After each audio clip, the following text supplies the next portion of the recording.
करेंगे तो कथा को अंत तक पूरा सुनिएगा। धर्मराज युधिष्ठिर कहने लगे कि हे भगवान, मैंने कार्तिक शुक्ल एकादशी का सविस्तार वर्णन सुना। अब आप कृपा करके मुझे मार्गशीर्ष माह के कृष्ण पक्ष की एकादशी के विषय में बतलाइए। भगवान श्री कृष्ण बोले, मार्गशीर्ष माह के कृष्ण पक्ष में आने वाली इस एकादशी को उत्पन्ना एकादशी कहा जाता है। यह व्रत शंखोद्वार तीर्थ में स्नान करके भगवान के दर्शन करने से जो फल प्राप्त होता है उसके बराबर पुण्य देता है। मैं इसका महात्म्य कहता हूँ, तुम ध्यान पूर्वक सुनो। भगवान कहने लगे, हे युधिष्ठिर, सतयुग में मुर नाम का दैत्य उत्पन्न हुआ। वह बड़ा बलवान और भयानक था।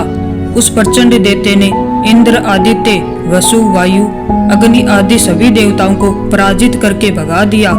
तब इंद्र सहित सभी देवताओं ने भयभीत होकर भगवान शिव से सारा वृत्तांत कहा और बोले, हे कैलाशपति, मुर दैत्य से भयभीत होकर सब देवता मृत्यु लोक में फिर रहे हैं। तब भगवान शिव ने कहा, हे देवताओं, तीनों लोकों के स्वामी, भक्तों के दुखों का नाश करने वाले भगवान विष्णु की शरण में जाओ, वे ही तुम्हारे दुखों को दूर कर सकते हैं। शिव जी के ऐसे वचन सुनकर सभी देवता क्षीर सागर में पहुँचे। वहां भगवान को शयन करते देख हाथ जोड़कर उनकी स्तुति करने लगे कि हे देवताओं द्वारा स्तुति करने योग्य प्रभु, आपको बारंबार नमस्कार है। देवताओं की रक्षा करने वाले मधुसूदन, आपको नमस्कार है। आप हमारी रक्षा करें। दैत्यों से भयभीत होकर हम सब आपकी शरण में आए हैं। आप इस संसार में कर्ता, माता पिता, उत्पत्ति और पालन करता और संहार करने वाले हैं। सबको शांति प्रदान करने वाले हैं। आकाश और पाताल भी आप ही हैं। सबके पितामह ब्रह्मा, सूर्य, चंद्र, अग्नि, सामग्री, होम, आहुति, मंत्र, तंत्र, जप, यजमान, यज्ञ, कर्म करता, भोक्ता भी आप ही हैं। आप सर्वव्यापक हैं। आपके सिवा तीनों लोकों में चर तथा अचर कोई भी नहीं है। हे भगवान, दैत्यों ने हमको जीत कर स्वर्ग से भ्रष्ट कर दिया है और हम सब देवता इधर उधर भागे भागे फिर रहे हैं। आप उन दैत्यों से हम सब की रक्षा करें। इंद्र के ऐसे वचन सुनकर भगवान विष्णु कहने लगे कि हे इंद्र, ऐसा मायावी दैत्य कौन है जिसने सब देवताओं को जीत लिया? उसका नाम क्या है? उसमें कितना बल है और किसके आश्रय में है तथा उसका स्थान कहाँ है? यह सब मुझसे कहो। भगवान के ऐसे वचन सुनकर इंद्र बोले, भगवान, प्राचीन समय में एक नाड़ी जंग नामक राक्षस था। उसके महापराक्रमी और लोक विख्यात मुर नामक एक पुत्र हुआ। उसकी चंद्रावती नाम की नगरी है।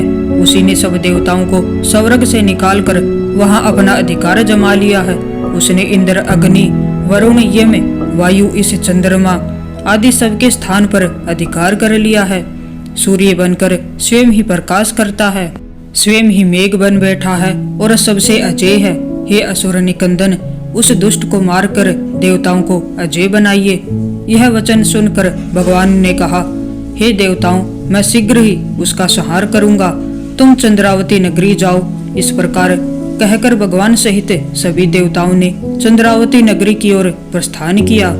उस समय जब दैत्य मुर सेना सहित युद्ध भूमि में गरज रहा था, उसकी भयानक गर्जना सुनकर सभी देवता भय के मारे चारों दिशाओं में भागने लगे। जब स्वयं भगवान रणभूमि में आए तो दैत्य उन पर भी अस्त्र शस्त्र आयुध लेकर दौड़े। भगवान ने उन्हें सर्प के समान अपने बाणों से बींध डाला। बहुत से दैत्य मारे गए, केवल मुर बचा रहा।